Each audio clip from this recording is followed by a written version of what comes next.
Good morning, children. This is Cancer, and you are watching Fact Spin Talk. Welcome to the online classes of Scottish Public School. And this video lecture is going to be for the class 8 students. So, everybody, please get ready with your books. Open page number 141. The chapter is Land and Soil Resources. This is the geography chapter number 2. Please keep that in mind. You have to open the book on page number 141.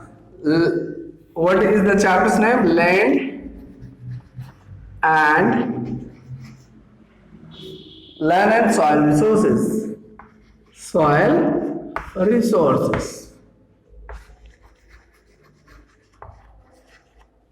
This is land and soil resources.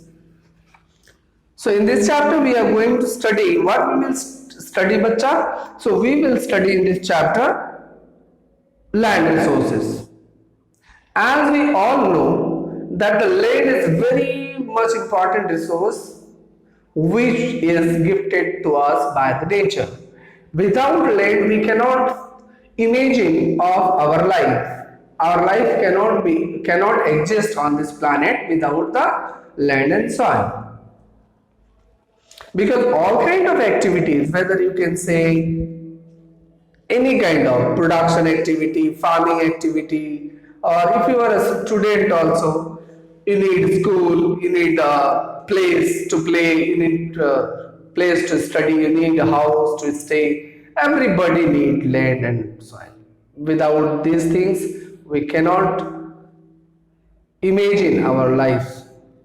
So humans live on the land and fulfill most of their needs by the products obtained from the land. It provides almost 95% of the requirement of food, clothing, shelter. However, only 30% of the total surface area of the earth is covered by land, making its availability for human uses very limited.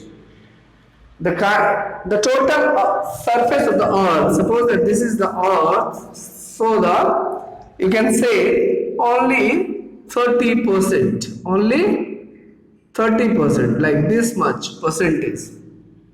Actually, if you want to become more specific, it is 29% land and 71% water bodies like oceans and seas. So it makes it very limited. The availability of this land is very limited because 71% is covered by water. About 90% of the world population lives in the only 29%. It is given 30%, but maybe with the passage of time, that 71% has become now 70% and this has become 30%, or they are just giving it as around 30%. It is if we want to be more specific, more precise, it is 29%. The land is either very thinly populated or uninhabited. It means maximum amount of the earth's surface is not fit for living there. It is inhabited. This is due to the harsh climatic condition or inhospitable relief feature in these areas. So maybe that the areas those who are falling under those 70% may be covered with water, may be very hard to reach. There some kind of island is there where people cannot have access, or they cannot grow the crops for their survival. So land use. The term land use denotes the different uses that the land is put to, such as cultivation, crops, grazing of animals, mining, constructing roads, houses and other buildings, and setting up the industries. So that is known as land use. धरती का, पृथ्वी का, जमीन का किस किस रूप में इस्तेमाल करते हैं? इसमें बहुत सारे के कार्यक्रम हम करते हैं, बहुत सारे काम में लेते हैं इसको हम। खेती बाड़ी से लेकर के इसको पशु का चारागाह बनाने से लेकर के पशुओं को चराने से लेकर के इसमें हम बिल्डिंगें बनाते हैं, स्कूल्स बनाते हैं, हॉस्पिटल्स बनाते हैं, सड़कें बनाते हैं, फैक्ट्रीज बनाते हैं, घर बनाते हैं, मकान बनाते हैं, हजारों चीजें हम बनाते हैं इसके ऊपर। Factors affecting the land use, कौन कौन से कारक है जो कि धरती के इस्तेमाल में अलग अलग तरह से हमें इस्तेमाल करने पर मजबूर कर देता है। Amount of the land put to the particular use varies from the region to another. एक एरिया में जिस तरह से धरती का इस्तेमाल हो रहा है, जमीन का इस्तेमाल हो रहा है, दूसरे एरिया में उस तरह से नहीं हो रहा है। जैसा कि आप देखेंगे दिल्ली मुंबई का जो खास एरिया है जो एकदम पूरा पैक्ट है, जो पॉपुलेशन वहां पे जहाँ डेंस है वहां पे तो खेती नहीं कर सकते ना, एकदम बीच बाजार के बीच में आपने धान का प्लॉट नहीं देखा होगा, क्योंकि वहां पे लोग बाजार में अलग अलग तरह की चीजें, दुकानें, शॉपिंग मॉल्स, फैक्ट्रीज और सारी चीजें लगाते हैं, वहां पे अलग इस्तेमाल होता है। वही गाँव की तरफ चला है तो वहां पे बड़ा बड़ा शॉपिंग मॉल नहीं देखने मिलेगा हमें, वहां पे गेहूं के खेत, मक्के के खेत, धान के खेत देखने को मिलेंगे। तो अलग अलग जगह पर अलग अलग फिजिकल फीचर पर धरती का यानी जमीन का इस्तेमाल अलग अलग तरह से होता है। इसमें अब हम देखते हैं कि क्या है द रिवर प्लेन्स, जैसे कि जो माउंटेन एरिया से जब नदियां निकलती हैं वो नदियां अपने साथ वहां से सेंडिमेंट्स को यानी कि वहां से बालू के कतरों को, पत्थर के टुकड़ों को, मिट्टी के हिस्से को बहाकर अपने साथ लाती हैं, ला करके प्लेन में उनको बिछाती हुई चली जाती हैं आगे की ओर। तो जो नीचे का जो प्लेन एरिया है वो थोड़ा इससे फर्टाइल हो जाता है, ज्यादा उपजाऊ बन जाता है। ऐसा ज्यादा उपजाऊ बन जाने के कारण जो प्लेन एरिया जिसमें नॉर्दर्न प्लेन, हमारा जो नॉर्दर्न प्लेन एरिया है, जैसे कि अगर हम if you will see it on the map of India, you can see that this is the northern plain. This area somewhere, like if we talk about this is India's top, so this area somewhere, this area, so this area here the rivers are flowing, so this entire area, this is the area which will constitute the northern plains. This is northern plains. What is this? This is northern plains.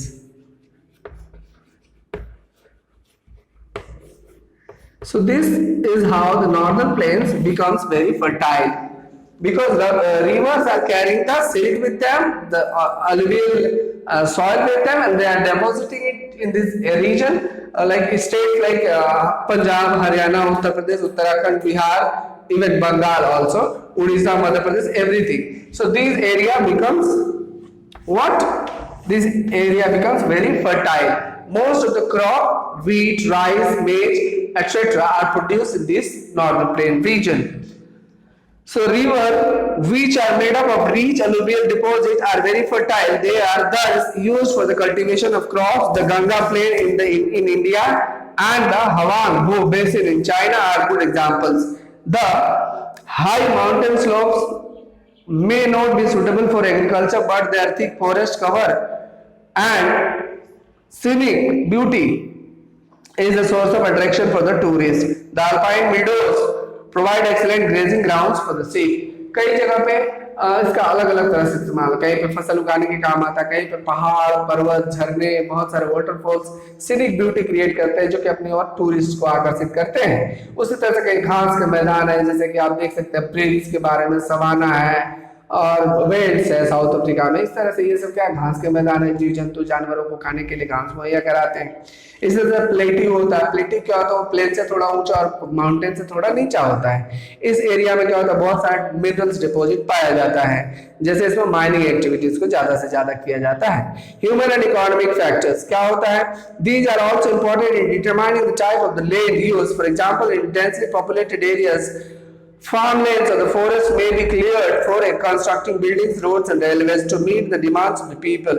जो घनी आबादी से भरा हुआ इलाका है, उन इलाकों में जंगलों को काट कर वहां सड़कें, बिजली, हॉस्पिटल्स, घर इत्यादि बनाए जा सकते हैं लोगों की जरूरतों को पूरा करने के लिए। ठीक उसी प्रकार से another example of is the prairies of US. America का जो प्रेरीज घास का मैदान है उसका एक एग्जांपल हम ले सकते हैं। And Canada, where the development of the roads and the railways has converted much of the grassland into the extensive farm of wheat and corn. यहाँ पे बहुत बड़े मात्रा में क्या है, घास का जो मैदान था उसको काट करके उसमें सड़कें बनाई गई हैं और उसमें से बहुत सारा खेती किया जा रहा है। उसमें घास के मैदान को साफ करके उसमें व्हीट और अलग कॉर्न यानी मक्के की खेती की जाती है बहुत ही ज्यादा मात्रा में। उसको हम प्रेरीज को तो wheat basket of the world भी कहा जाता है, wheat basket of the world भी कहा जाता है प्रेरीज को। तो आप देख सकते हैं यहाँ पे एक चार्ट दिया हुआ है, इस चार्ट के माध्यम से आप समझने की कोशिश करेंगे। कंट्रीज है, क्रॉपलैंड है, पास्चर्स है, फॉरेस्ट है, अदर यूजेस है, कि किस तरह से पृथ्वी का अलग अलग देशों में किस किस अलग अलग रूप में कितना कितना प्रतिशत इस्तेमाल होता है। देख पा रहे हैं इंडिया में 57% क्रॉपलैंड है, भारत सबसे ज्यादा खेती करने वाला किसान है।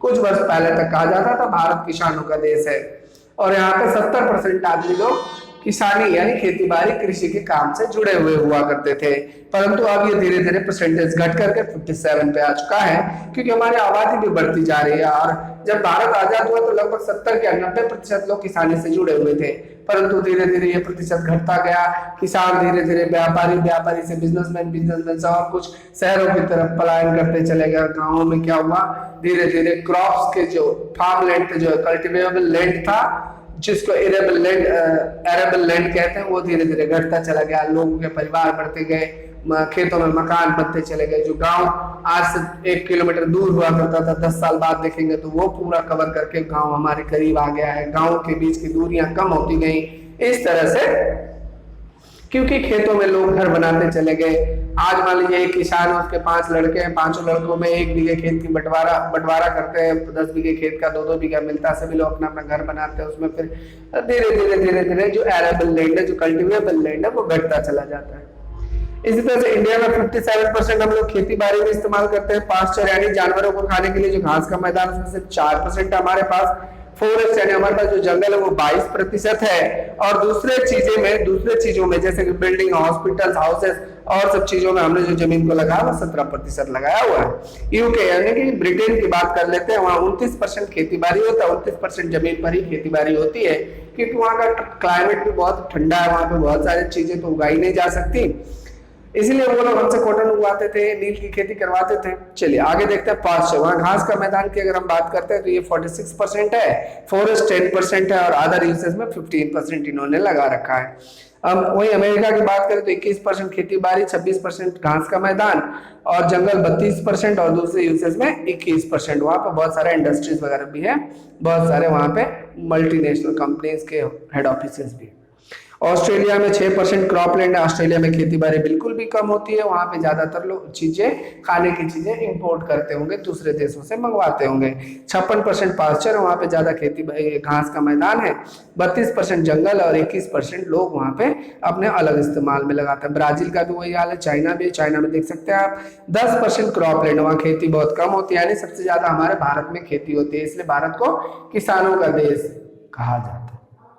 कनाडा में 5% खेती बाड़ी होती है और 4% पास्चर है, 39% फॉरेस्ट और 52% खाली पड़ा हुआ है। इसीलिए कहा जाता है कनाडा सबसे ज्यादा खाली और स्पार्सली पॉपुलेटेड कंट्री है। भारत से कई गुना बड़ा होने के बावजूद वहां की आबादी महज 3 करोड़ के आसपास।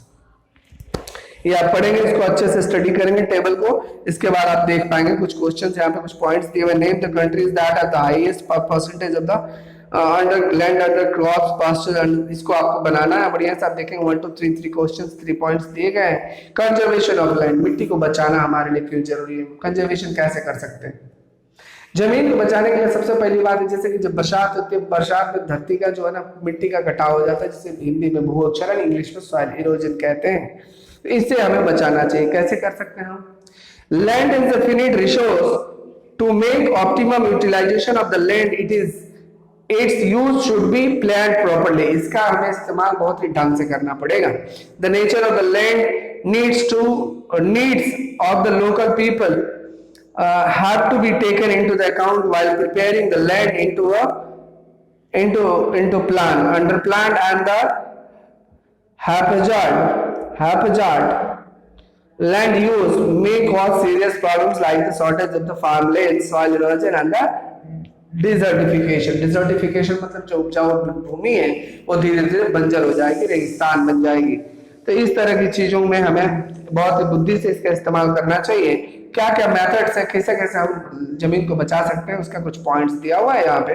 सम of the measures that could be prevent the land degradation are afforestation, हमें ज्यादा से ज्यादा पेड़ लगाने चाहिए, फॉरेस्ट को लगाना चाहिए। एफोरेस्टेशन मतलब पेड़ लगाना, डिफोरेस्टेशन मतलब पेड़ों को काटना, जंगल लगाना, जंगल काटना। Planting of the shelter beds, उसमें हम बहुत सारे शेल्टर बेड्स यानी जानवरों को पालने के लिए उसमें एक वर्जित क्षेत्र बनाएंगे जिसमें टाइगर को और सारे दूसरी प्रजातियों को, विलक्षण प्रतिभा के अलग अलग जीवों को हम उसमें पालेंगे, पोसेंगे, उनको नर्चर करेंगे।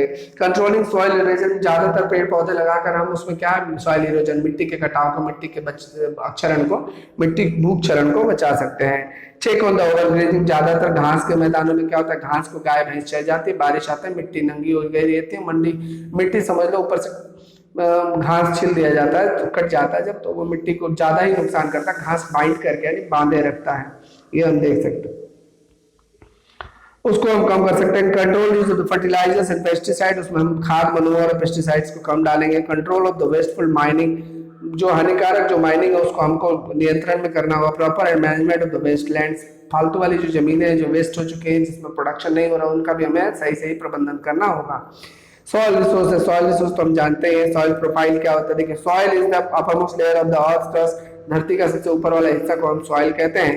It's a mixture of the fine powdered Rocky material and humus, इसमें थोड़ा ह्यूमस होता है और थोड़ा थोड़ा बालू के कण, धूल के कण और मिट्टी पत्थर के कण होते हैं।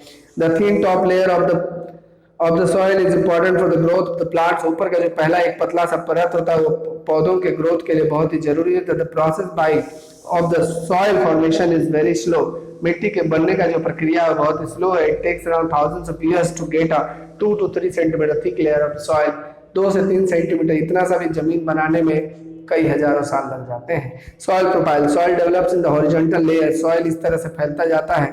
If you cut vertically down into the earth, the different layer become visible. A view of the different layer of the soil is known as the soil profile. There are 4 distinct layers of the soil. यहाँ पे आप देख सकते हैं मिट्टी का कुछ 4 प्रकार दिया गया। आप देखिए गौर से, इसमें इस पिक्चर में दिया गया है जहाँ आप देख सकते हैं ये जो 4 दिए गए हैं तरीके, आप देखिए गौर से। पहला वाला जो लेयर है इसको हम कहते हैं ऑर्गेनिक लीटर लेयर। दूसरा है ये अंदर वाला जो घास का मैदान, घास वाला जो परत है, इसके नीचे का है ये टॉप सॉइल, सब soil, substratum and parent bedrock, ये सारी 4 परतें होती है। तो इसमें टॉप सॉइल क्या है, देखिए टॉप सॉइल है the very fine particles of rock such as clay, silt, sand and the upper layer of the soil called the top soil. ऊपर वाला जो क्ले, सिल्ट, मिट्टी का जो हिस्सा रहता है उसको हम टॉप सॉइल कहते हैं। सब सॉइल क्या है, below the top soil the subsoil is the subsoil. Rain water collects in the this layer, पानी बारिश का जो है इसी सबसॉइल लेयर में जाके पानी जमा हो जाता है। जो अंडरग्राउंड वाटर है हमको यहीं से मिलता है, हम जो बोरिंग करते हैं, डीप वेल करके वहां से पानी निकालते हैं, ये सबसॉइल में ही रहता है। इसके बाद है सबस्ट्रेटम। सबस्ट्रेटम क्या है, this layer lies between the subsoil and the parent bedrock, it consist of the weathered rocks, इसमें भी पत्थर होते हैं। इसके साथ बेडरॉक है, this is the last layer at the bottom of the soil profile, it is the parent bedrock, it is solid layer of unweathered rock. ये जो है अंदर में रहता है, जो कि बहुत ही ज्यादा टूटा हुआ पत्थर नहीं बल्कि बिल्कुल एकदम जमा हुआ मजबूत पत्थर का होता है। सॉइल फॉर्मेशन, मिट्टी धीरे धीरे बनती है जैसे कि हम देखते हैं इसमें climatic condition, topography, humus, time, agents of erosion, ये सारे अलग अलग फैक्टर्स हैं। There are 6 major factors that determine the soil formation. कौन कौन से वो कारक है जिसके वजह से मिट्टी का बनना होता है, इसके बारे में हम देख सकते हैं। Nature of the parent rock, किस तरह का पैरेंट रॉक है, यानी नीचे वाला जो बेड है वो किस तरह का, उसी के आधार पर वहां की मिट्टी बनेगी। The original rock from which the soil is formed is called the parent rock, जहां से जिस मिट्टी से, जिस चट्टान को मिट्टी का उगना, मिट्टी पनपना शुरू करती है, उसे ही हम बेड रॉक, पैरेंट रॉक कहते हैं। The basic material of the soil and the mineral present in it will depend upon the type of the parent rock. For example, clayey soil is derived from the shale, which is type of the rock, while sandy soil comes from the weathering of the sandstone. तो इस तरह से बनता है, अलग अलग तरह का कैसे कैसे बनता है इसके बारे में हम पढ़ेंगे अगले क्लास में।